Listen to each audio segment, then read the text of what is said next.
Assalamualaikum warahmatullahi wabarakatuh. Perkenalkan, nama saya Azra Faika dengan NIM 20103040047. Di sini saya akan mempresentasikan hasil resume saya yang berjudul Hak Menolak dan Mematuhi Hukum. John Rawls memaknai pembangkangan sipil atau civil disobedience, yaitu gerakan yang bersifat publik tanpa kekerasan berdasarkan hati nurani yang merupakan tindakan politik bertentangan dengan hukum karena gerakan itu dimaksudkan untuk mengoreksi hukum dan kebijakan pemerintah.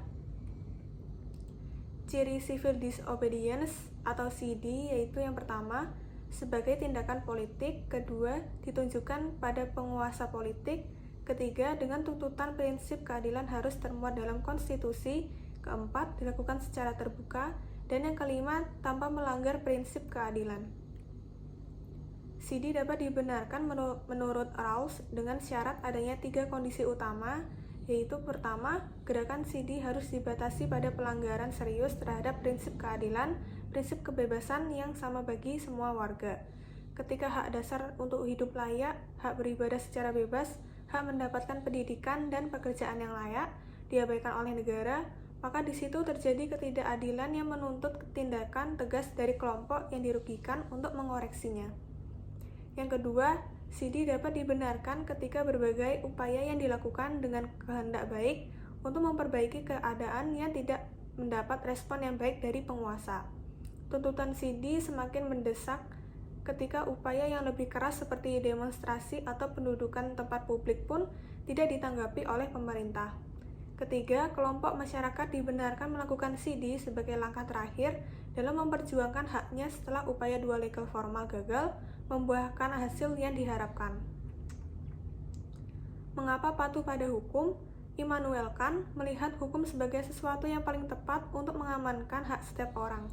Karenanya mematuhi hukum adalah menjadi penting bagi individu untuk mengamankan kepentingannya. Kepatuhan pada hukum merupakan bentuk tanggung jawab subjek terhadap kepentingan bersama. Negara melakukan kewajibannya dengan menyediakan dan menjamin berbagai kemudahan bagi warga negara. Maka dari itu adalah adil bahwa warga negara patuh pada hukum sebagai membalas jasa negara atau fair share. Simon mendasarkan pada 3 teori mengapa orang mematuhi hukum, yaitu pertama, teori kewajiban moral asosiatif.